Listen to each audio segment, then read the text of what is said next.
Perfect, it's Paul Batman O'Brien here from Isometrictraining.com with another isometric video for you. Today we're going to be talking about isometric squats.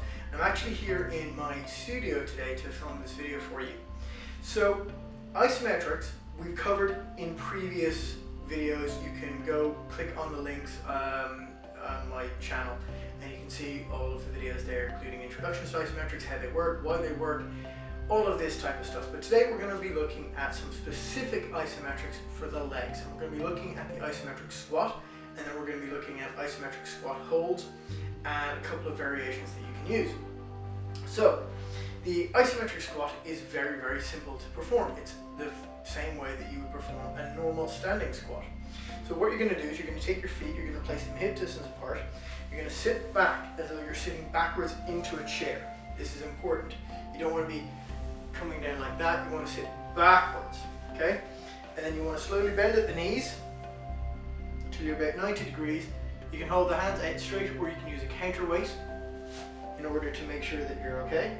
And you want a good, nice, deep squat position, about 90 degrees. Okay, so from the side, feet hip distance apart. You're going to fold at the hip, you're going to push the hip backwards like so. Nice deep squatting position, hands forward.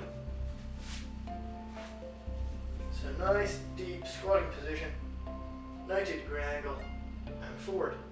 And you'd hold that for a given time. Of course, if you have access to a wall, you can also do a wall chair, which is another favorite isometric of mine. Again, feet are hip distance apart, knees are directly over the ankles, 90 degree angle bend here in the legs, and you'd hold that position. It's great for leisurely reading. Of course, you can maximize and do different variations with each of these isometric squats. So for instance, if you're working on a one-legged squat, you can use the wall to spot you and do an isometric hold in this position. And again, you can alternate onto the opposite leg, and you can change the depth and angle. The important thing is making sure that the structural alignment is correct. I cannot stress that enough. You have to make sure that your structure is right. Then you have additional options that you can make these really, really cool. So one of my favorites, for instance, is an isometric technique I teach in a program called Samurai Strength, and it's called the monk squat. It is phenomenal because it's a multiple isometric hold. So again, feet are hip distance apart. You're sitting back nice and deep. You bring the hands behind the head, interlace the fingers like so. And you don't want the elbows out in front, you want them pulling back here, nice and deep, like that. Again, from the side, what you're going to be doing is you're going to be coming back, nice and deep, hands come up, elbows aren't forward, they're kept back, so you're contracting the upper back as well.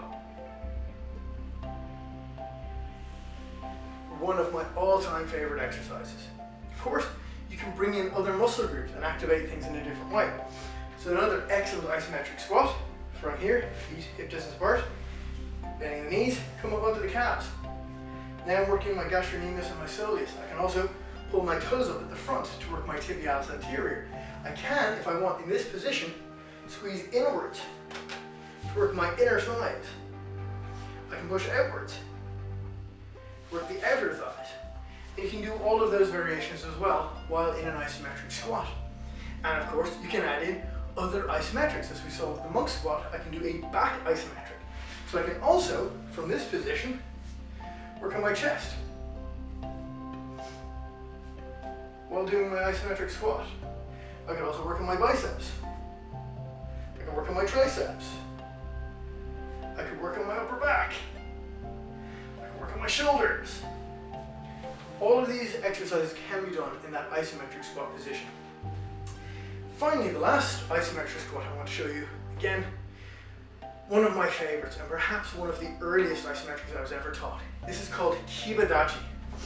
So feet are hip distance apart, or sorry, wider than hip distance, wider than shoulder width apart.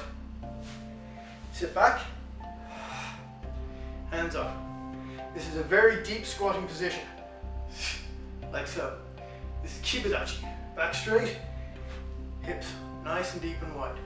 If you fold the feet outwards from this position to this position, so they're pointing 45 degrees out, this is known as sikodachi, like so. This is often seen in sumo. Yeah? In kibadachi,